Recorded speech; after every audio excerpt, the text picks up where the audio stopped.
68 years ago, a man vanished behind a smile, and a marriage collapsed behind closed doors. What looked like love was already rotting in silence. The town remembered the house before it remembered the crime. White paint, clean windows, a lawn trimmed so carefully it felt rehearsed, an American flag hanging near the door, moving gently in the wind like a promise. From the outside, it was the kind of home people trusted without question, the kind that made neighbors feel safe just by existing. Inside lived a man everyone admired, a Green Beret, disciplined, calm, decorated. He walked with confidence, spoke with control, and carried himself like someone who had seen the worst of the world and survived it. At church, people whispered with pride when he passed. At community events, his handshake meant something. He was a hero, a protector, a man you believed in. And then there was his wife. She stood beside him in photographs, but rarely inside conversations. Soft-spoken, polite, always smiling even when no one was watching. She learned early how to stay quiet, how to let her husband speak for both of them, how to disappear without leaving the room. People said they were the perfect couple. They said it often, too often. They saw them holding hands at church, sharing polite laughter at neighborhood dinners, sitting close at public events, her head slightly tilted toward him, his arm resting just enough to signal ownership. What they didn't see were the pauses between words.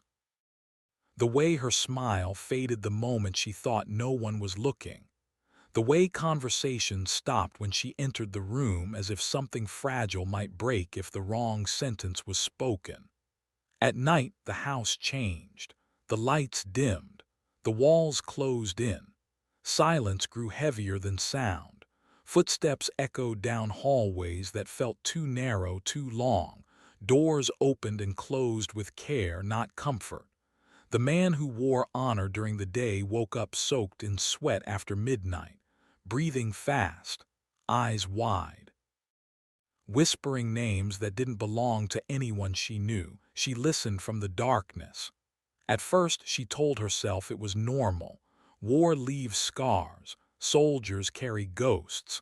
Love means patience. Love means understanding. She repeated those words like prayers, hoping they would protect her from doubt. But doubt doesn't ask permission. It crept in slowly, a change in his tone, a look that lingered too long. Nights when he didn't come home until morning, offering explanations that felt practiced. His stories never changed, but they never grew either. No details, no emotion, just enough truth to end the conversation. She began to realize something terrifying. She didn't truly know the man she married. The uniform stayed pressed. The metal stayed polished. But the man inside them felt distant, guarded, hollow. He spoke less, watched more. And when she asked questions, his answers felt sharp around the edges, like warnings disguised as reassurance. Then came the first crack, a locked drawer. It wasn't supposed to matter. Everyone deserves privacy. Everyone has something they keep to themselves. She tried to close the drawer and forget she ever noticed it. But curiosity isn't the same as suspicion. And fear has a way of sharpening curiosity into something dangerous. When she finally opened it, her hands trembled. Inside were papers that didn't belong in a family home. Old documents, military forms she couldn't fully understand, names crossed out, locations she had never heard him mention, and then a letter, a single letter. It wasn't addressed to her, it wasn't even recent. But the name written inside hit her harder than any scream ever could. A name she didn't recognize, a tone she had never heard him use. Intimate, urgent, afraid. Her trust cracked, just slightly. But once trust cracks, it never seals the same way again. She confronted him carefully, calmly, the way someone does when they're afraid of the answer. He didn't yell. He didn't deny it. He didn't explain it either. He just stared at her, cold, still, measuring. In that silence, she understood something she would never forget. He wasn't deciding what to tell her. He was deciding what she was allowed to know. Fear replaced love that night, not all at once, but enough to change how she breathed in the room, enough to make her listen for his footsteps, enough to make every quiet moment feel like a test she didn't know how to pass. The house no longer felt like shelter. It felt like a place where secrets lived longer than truth. Arguments didn't explode, they evaporated. Words left unsaid hung in the air like smoke. Dinners were eaten in near silence. Glances replaced conversations. And every night ended the same way, with her lying awake, staring at the ceiling, wondering what else he was hiding. She thought about leaving, but leaving requires certainty. And certainty was exactly what he controlled. She knew too much now. And he knew that she knew. The marriage everyone envied had become something else entirely. A quiet war fought with looks, pauses, and unspoken threats. A relationship held together not by love but by fear and unanswered questions. That night, as the house fell silent once again, she lay in the dark listening to his breathing, steady, controlled, untroubled. And for the first time a thought crossed her mind that terrified her more than any secret. If the truth ever came out, someone wouldn't survive it. And in the silence that followed, the house seemed to listen. The truth doesn't arrive with sirens. It doesn't knock. It slips in quietly and sits beside you, waiting for the moment you can no longer ignore it. After that night, nothing felt accidental anymore. She began to see patterns where she once saw routine. Late nights that came without warning. Sudden disappearances explained away with vague duty calls. Stories repeated too perfectly, as if memorized instead of remembered. His uniform stayed spotless, pressed, honored. But the man inside it felt like he was slowly fading away. He spoke less, watched more. When he entered a room, the air changed. Conversations shortened. His eyes scanned faces the way soldiers scan terrain, always alert, always calculating. At home, he locked doors that never used to be locked. He checked windows twice, sometimes 3 times. She told herself she was imagining it, but fear has a rhythm, and once you learn it, you can't unhear it. One evening, exhaustion pulled him into a deep sleep. The kind that left his face blank and unguarded. She stood in the doorway, listening to his breathing, steady and calm. For a moment she almost turned away, almost convinced herself that love meant letting the past stay buried, but curiosity won. Her hands shook as she searched, drawers, shelves, boxes tucked away behind things no one ever touched. She wasn't looking for betrayal, not then. She was looking for reassurance, proof that her fear was wrong. Instead, she found something else. Documents yellowed with age, military files marked with stamps she didn't recognize, names crossed out with thick black lines, entire paragraphs redacted, locations written in codes instead of words, places that didn't exist on any map she had ever seen. This wasn't paperwork meant for a home. This was history that had been buried. Her heart pounded louder with every page. She realized she wasn't just learning new information. She was stepping into a life that had never included her. A life he had carefully folded away and hidden behind medals and smiles. Her husband wasn't just a soldier. He had lived another life. When she confronted him the next morning, she expected anger, denial, maybe even tears. She got none of it. He listened quietly as she spoke, her voice trembling, her questions stumbling over each other. And when she finally stopped, the room went still. He didn't deny it. He didn't explain it either. He just looked at her. His eyes were cold, detached. Not the eyes of a husband caught in a lie, but the eyes of someone deciding how dangerous the truth might be. In that stare, she understood something that made her chest tighten. He wasn't afraid of being exposed. He was afraid of losing control. That was the moment fear replaced love. She saw him differently after that. Every movement felt intentional, every word carefully chosen. He never raised his voice, but his silence felt heavier than shouting. When she asked for clarity, he gave her nothing. When she asked for honesty, he gave her distance. The man who once promised to protect her now felt like someone she needed protection from. She began to wonder what he was capable of. If he could hide a life, could he erase one too?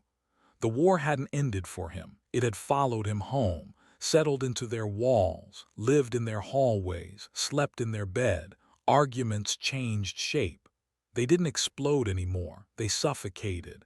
Dinner plates clinked in silence. Forks paused midair.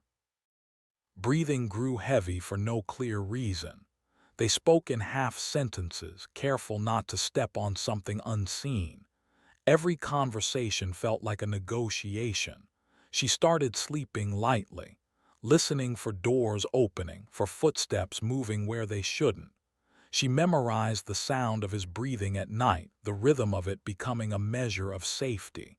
And still she thought about leaving. But leaving isn't simple when you know too much. She understood that now. He knew she had seen the documents. He knew she had crossed a line. And he knew exactly how much power that knowledge gave her and how much it took away. The house became a battlefield without weapons. Doors felt like traps. Corners felt watched. Every night felt like a countdown to something she couldn't name. She stopped inviting friends over, stopped visiting neighbors. The world outside felt safer than the one she slept in, but she stayed anyway. Because fear doesn't always push you to run. Sometimes it teaches you to adapt. Something inside her began to change. She stopped asking questions, started observing instead. She paid attention to what made him tense, what made him relax, what silences felt dangerous and which ones felt safe. She learned when to speak and when to disappear. Survival became instinct, but survival has a cost. The woman who once believed in honesty and love slowly hardened. Trust gave way to caution. Hope gave way to preparation. She wasn't planning anything, not yet, but she was no longer innocent to the possibility that this story wouldn't end peacefully. Late at night, lying beside a man she no longer recognized, she stared at the ceiling and counted the seconds between his breaths. Each pause felt like a question. How far would he go to protect his secret? And how far would she go to protect herself? The house answered with silence. But silence, she was learning, was never empty. The last night didn't announce itself. It didn't scream or threaten. It arrived quietly, pretending to be ordinary. The house was calm in a way that felt wrong, too still, too balanced, like the air was holding its breath. There had been no argument that evening, no sharp words, no slammed doors, just a dinner eaten in near silence and a man sitting at the table long after his plate was empty. He stared straight ahead, not at the wall, not at the floor, at nothing. She stood behind him a few feet away, watching the rise and fall of his shoulders. Her heart pounded so loudly she was afraid he might hear it. In that moment, a terrible clarity settled over her. Sharp, cold, unavoidable. If she didn't act now, she might never leave that house alive. The thought didn't feel dramatic. It felt practical, like a conclusion reached after too many sleepless nights. The secret had grown too large, too dangerous. It had turned the man she married into someone unpredictable, someone cornered by his own past. And cornered men are the most dangerous of all. She remembered the documents, the names crossed out, the places that didn't exist, the stare he gave her when she asked questions, not anger, not fear, calculation. That stare came back to her now. He was still sitting there when she moved closer, still silent, still calm. The clock on the wall ticked loudly, each second stretching longer than the last. She wondered if he knew, if he sensed the shift in the room, if he had already decided how this night would end. Her hands shook. What happened next wasn't rage, it wasn't revenge, it was desperation. The kind that strips away hesitation. The kind that turns fear into action. The kind that doesn't feel real until it's already done. The violence was sudden, shocking, unimaginable to anyone who hadn't lived inside that house. It wasn't chaotic, it was controlled, almost methodical, as if survival itself had taken over her body and pushed her mind aside. There was no screaming that neighbors could hear, no dramatic struggle, just the sound of breath turning ragged, furniture shifting slightly, the awful finality of a decision that could never be undone. When it was over, the man the town called a hero was no longer breathing.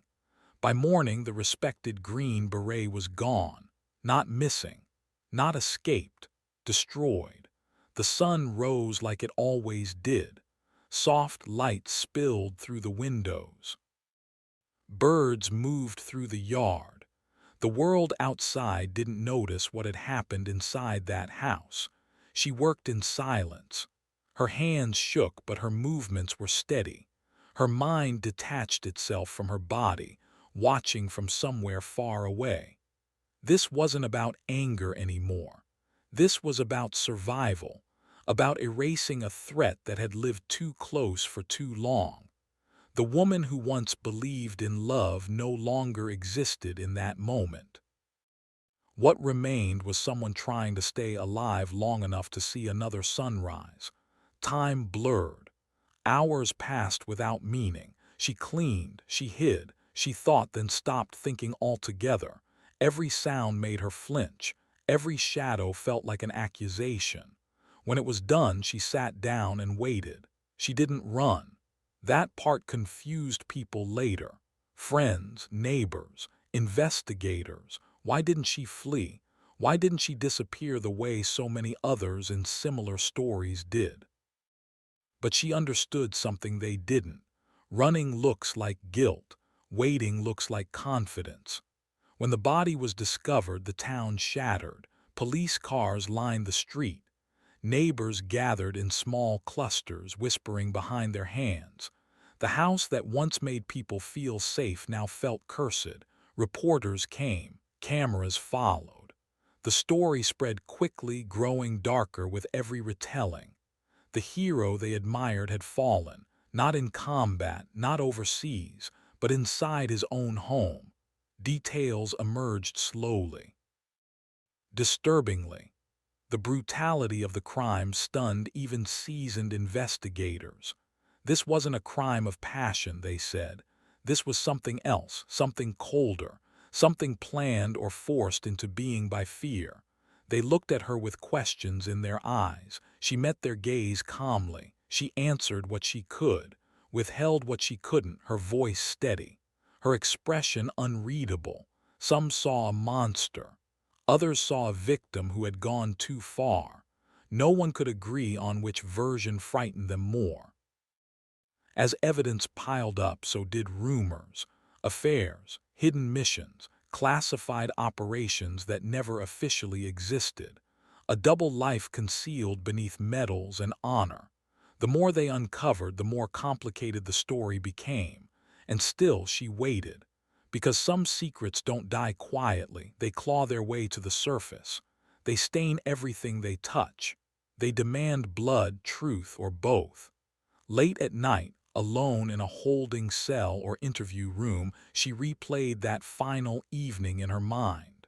The calm, the silence, the moment she realized there was no safe ending left. She wondered if things could have been different, if speaking sooner might have saved them both. If love, once broken by secrets, ever truly had a chance, the answer always felt the same.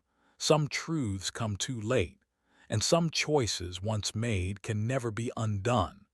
As the case moved forward, one question hung in the air, unanswered and uncomfortable. Was this a murder or the final act of a war that had never really ended?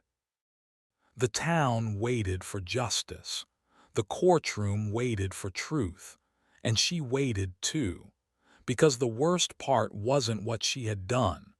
It was knowing that the final judgment hadn't even begun. The truth finally spoke, and when it did, it shattered everyone who listened, because some lies survive war but not a courtroom. The trial drew crowds before it ever began. Reporters packed the benches. Neighbors whispered in hallways. A town that once stood proudly behind a decorated soldier now sat quietly, unsure of what it wanted to hear. Justice, maybe, or reassurance that the world still made sense. It didn't. Box by box, the evidence came forward. Military files stamped with words the public was never meant to see. Missions never acknowledged. Orders never written down. Pages filled with redactions, black lines swallowing names and places whole.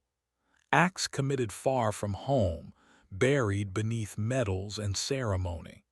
The hero image cracked. Witnesses spoke carefully, as if afraid the truth itself might punish them.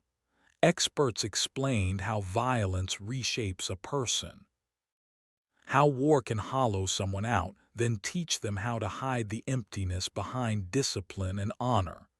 The man they described sounded less like a protector and more like a weapon that never learned how to turn itself off. And sitting just a few feet away was his wife. She listened without reacting, her face calm, almost still. Some in the room mistook that for coldness. Others saw exhaustion carved too deeply to show emotion anymore. She didn't flinch when his past was exposed. She had lived with it long before anyone else knew it existed. When it was her turn to speak, the room leaned forward. She didn't ask for forgiveness. She didn't claim innocence. She spoke about fear, about nights spent listening to footsteps, about realizing too late that love can become a trap when secrets are used as control. Her voice stayed steady, but her words landed heavy. She wasn't painted as a hero, but she wasn't painted as a monster either. The prosecution spoke of brutality, of planning, of a crime too calculated to ignore. The defense spoke of survival, of a woman cornered by a man shaped by violence and silence. Both sides were right in ways that made the truth uncomfortable. The jury listened, watched, waited, and behind their still faces lived a question that no one could answer easily. When does fear turn into justification? When does survival cross the line into destruction? The verdict came quietly, guilty. There was no gasp, no shouting. Just a collective exhale, as if the room had been holding its breath for months. She stood as the sentence was read, eyes forward, shoulders straight. Prison walls would close around her, but the punishment didn't end there. Because this story didn't belong to just one person. It belonged to everyone who had chosen silence over truth, to a system that rewarded honor without asking what it hid, to neighbors who admired from a distance but never looked closer. The sentence carried more than time behind bars. It carried a lesson. Secrets destroy, silence kills, and violence, no matter the reason, always leaves ruins behind. Years passed, the house was sold, the town changed. New families moved in. Children played on streets that once held police tape and cameras. Life went on the way it always does, stepping carefully over the past. But the case never disappeared. It lived in old newspaper clippings, in true crime documentaries, in whispered conversations that resurfaced whenever someone mentioned trust or marriage or the cost of keeping quiet. 68 years later, people still argue about what really happened inside that house. Some say she was a victim who ran out of choices. Others say she became exactly what she feared. Both sides search for comfort in their version of the story. But the truth doesn't offer comfort. It offers warning. Because monsters don't always look like monsters. They don't always hide in dark alleys or abandoned places. Sometimes they wear uniforms. Sometimes they earn respect. Sometimes they come home every night and sleep beside you. And sometimes the most dangerous thing of all is believing silence will keep you safe.